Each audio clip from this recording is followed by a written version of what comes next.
might be set on diagonal. I personally like the way just visually it kind of pulls you through a space like that. And if they're wide enough, or maybe each panel, maybe alternate panels become concrete pavers or clay pavers, might be an interesting thing, because it's actually quite a bit of paved area. And to add color, to have the opportunity to put color on your ground plane is one that I think a lot of communities sometimes overlook. So as we would move into it, these rectangles down here represent the existing awnings on the building across the way. I think it's important to look at them now because of potential conflicts with anything that might be in front of them and the doorways or access points in. This is the central access point here. We show the opportunity for that covered shelter or gazebo performance stage being aligned at that point. And this one is more of a half gazebo type of band shell. Back up to the building, possibly not necessarily attached to the building, depending on what the arrangements might be with the owner of this building, but offset just enough that it's structurally free of it, but for all intents and purposes looks like it's an extension off of that building. We think this space could benefit from limited trees, the proper selected trees, more columnar, and set so that they don't conflict with these windows or entryways. Flank this possibly, and then limit the trees to those four.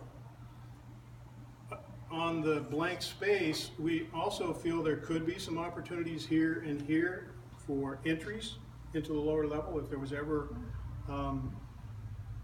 the desire to create that storefront area on this courtyard. With awnings, I think would be important. It's a huge, as you know, a huge blank wall as it is. Awnings, things like that tend to help break up that facade. Plenty of space above, so it would be mural through here. This mural obviously a little bit higher, probably over the top of that structure.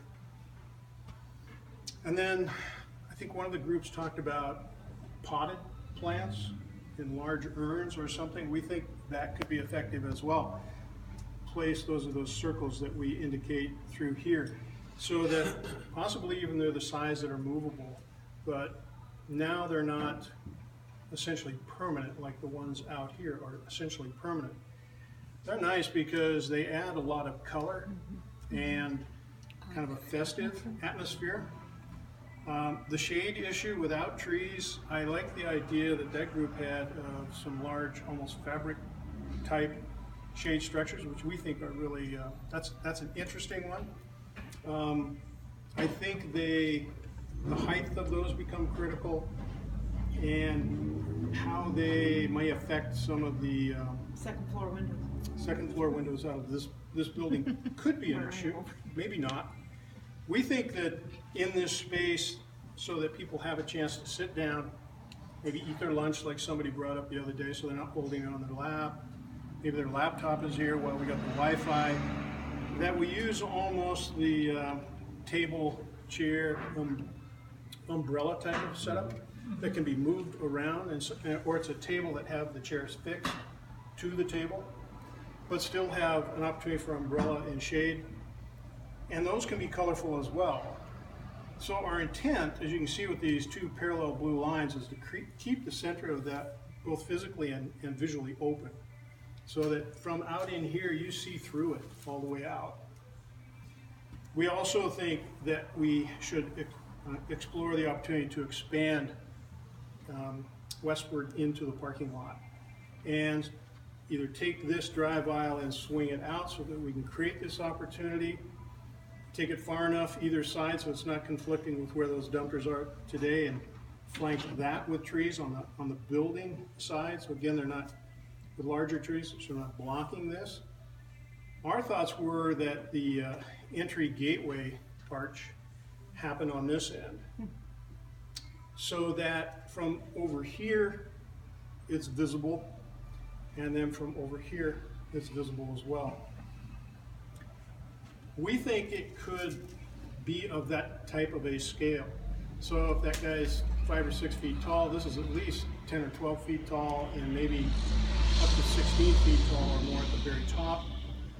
So our thoughts are, and I know there's some discussion that I overheard in a couple of the groups about how we respect the Rotary court itself, but in the condition and age of the Rotary emblem that's been cast into the walk, and you're looking at a complete redo through this area, do you look at maintaining all of those names and in recognition of all of the brass sets that are in there? The other names that have donated, they're in the planters here today.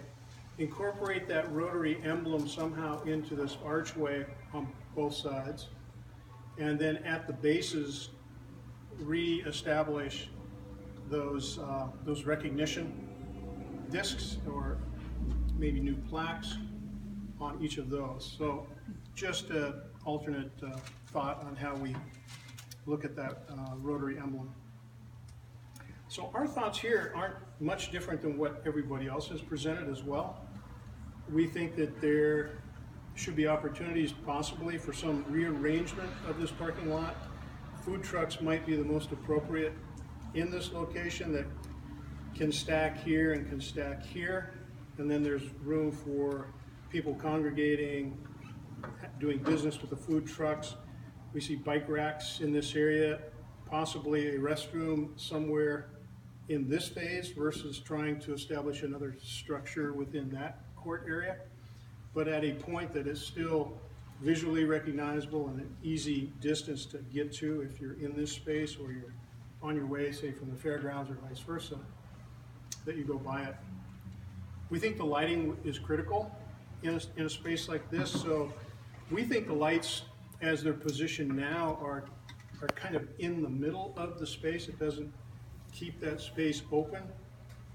So the lights, we think, could be relocated or new lights brought in to look at the overall theme of what you might want to do. There's a very strong architectural character to this building that suggests almost an Art Deco appearance. So maybe the period early 20th century acorn light is not the most appropriate light on a redo.